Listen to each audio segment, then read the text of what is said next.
একদল কোরআন নিয়ে গবেষণা করছে, আর একদল নামাজ আদায় করছে। আল্লাহ রাসূল সাল্লাল্লাহু আলাইহি ওয়াসাল্লাম জিজ্ঞাসা করলেন, তোমরা কি করো?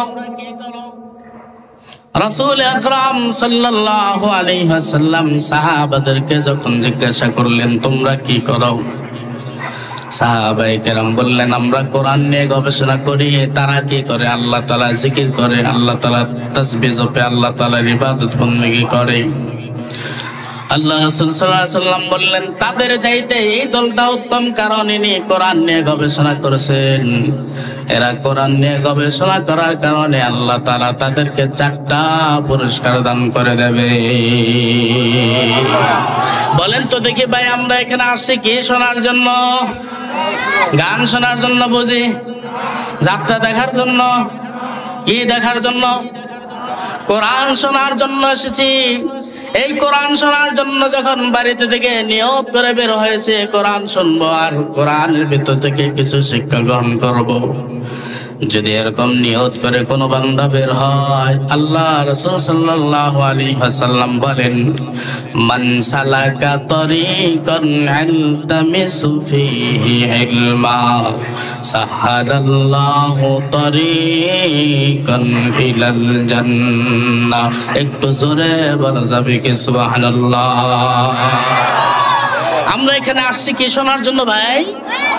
জোরে বলেন। কোরআন শোনার জন্য। এই কোরআন শোনার জন্য যখন বাড়িতে থেকে বের হলাম, 2টি কদম আল্লাহ তাআলার রাস্তায় বিলীন করে দিলাম। ইলম অর্জন করার জন্য বাড়িতে থেকে বের হওয়ার সময় নিয়ত করেছি, আজকে কোনো বক্তার কণ্ঠ শোনার জন্য যাব না, আজকে কোনো বক্তার কণ্ঠ শোনার জন্য যাব না, বক্তার কোনো চেহারা দেখার জন্য যাব না।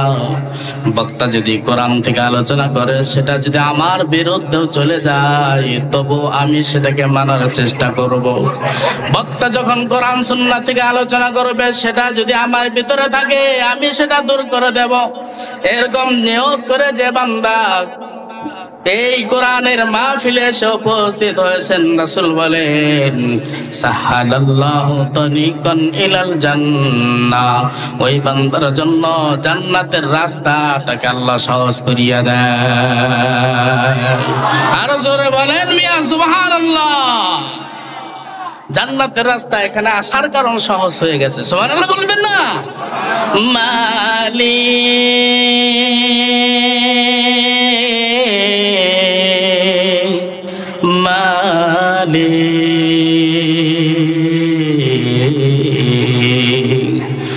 তুমি জান্নাতে ঘর দিও মালিক, তুমি জান্নাতে তোমার পাশে আমায় একটি ঘর বানিয়ে দিও, একটি ঘর বানিয়ে দিও। বলেন আমিন। আরো জোরে বলেন আমিন। এখানে আসার কারণে আমাদের জন্য আল্লাহ রাসূল সাল্লাল্লাহু আলাইহি ওয়াসাল্লাম বলেন, তোমাদের জন্য জান্নাতের রাস্তা সহজ করিয়ে দিয়েছে। সুবহানাল্লাহ বলবেন না? এখানে আসেছি কোরআন শোনার জন্য নাকি বক্তা দেখার জন্য? বলেন নাকি শোনার জন্য?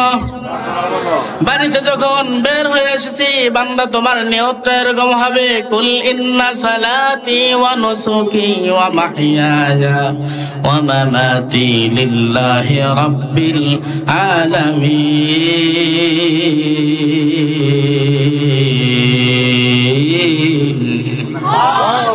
আরো জোরে বলে। তাকবীর দিতে ভয় লাগে? হ্যাঁ, তাকবীর দিলে ইমান তাজা করে দেন কে? এই তাকবীর দেওয়ার জন্য যদি নিজের জীবনকে বিলিয়ে দিতে হয়, এই তাকবীর দিতে গিয়ে যদি ফাঁসির মঞ্চে ঝুলতে হয়, এই তাকবীর দিতে গিয়ে যদি বন্দুকের গুলি খেয়ে মরতে হয়, তবু তাকবীর দিয়েই যাব, কোনোদিন বাতিলের সামনে মাথা নত করব না। রাজি আছে? পারবো না ইনশাল্লাহ? কতটুকু পারবেন বোঝা গেছে। এনে একটা ভাই এবং লাভ দিলে কার উপর দেখে দৌড় দেবে, ধুলায় মাটি অন্ধকার, ঠিক না? আরে আমাদের ঈমান 500 টাকার কাছে বিক্রি হয়ে যায়। আমাদের ইমান 500 টাকার কাছে বিক্রি হয়ে যায়। চা খায় এক মিছিলের, ভোট দিতেছে আর এক মিছিলের। আমাদের ইমান এইরকম উলট পালট হয়ে গেছে।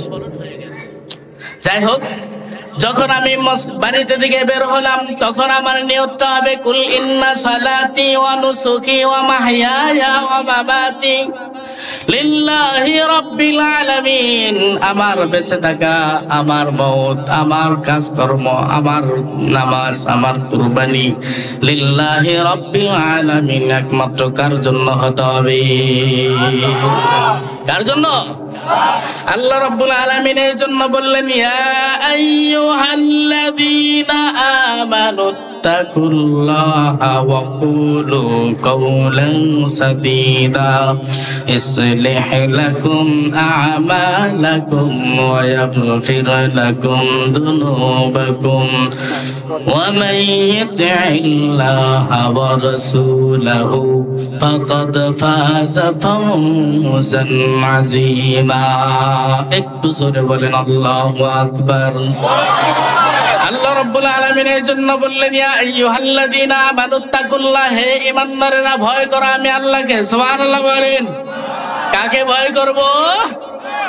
কোন পুলিশকে, কোন র্যাবকে, কোন বিডিআরকে, কোন মানুষকে ভয় করতে হবে কাকে?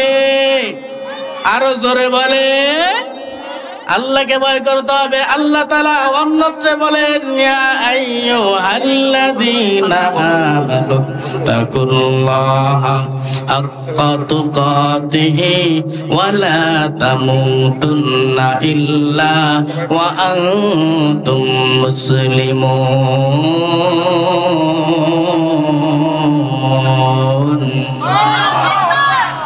আল্লাহ রাব্বুল আলামিন বলেন, বান্দা ভয় করো আমি আল্লাহকে। এরপরে আল্লাহ রাব্বুল আলামিন বললেন, হাক্কা তুকাতিহি, ভয় করতে হবে ভয় করার মতো। কেমন করে? বলেন না কেমন করে? ভয় করতে হবে ভয় করার মতো। এটা আবার কিভাবে করব? কেমনে ভয় করব? কেমনে করে ভয় করলে আল্লাহকে ভয় করার মতো হবে? বুখারী শরীফের একটা হাদিস শুনলেই বোঝা যাবে। রাসূল আকরাম সাল্লাল্লাহু আলাইহি ওয়াসাল্লাম বলেন, যখন বান্দা তুমি ইবাদতে দাঁড়িয়ে যাবে, ইবাদতে দাঁড়াইয়া তুমি মনে মনে ভাববে আমি আল্লাহকে দেখছি। যদি এটা তোমার মনে কল্পনা না হয় তাহলে ভাববে আল্লাহ নিজে তিনি আমাদেরকে দেখছি। ভাই মনোযোগ আছে না গেছে? খালি হাসানি সাহেবের সাথে চোখ বাইরে বের হইতেছে রে ভাই, কি করবো, দুঃখের খবর। হাসানি সাহেবের আগমন,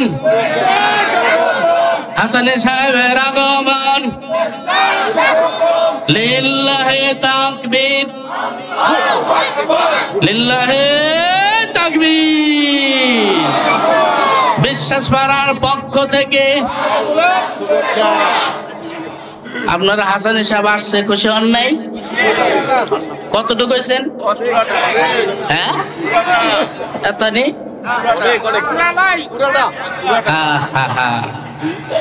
হাসানি সাহেবের সাথে আপনাদের যে কত মহব্বত এটা আমি জানি, আমার সাথে কেউ ভালো জানে না।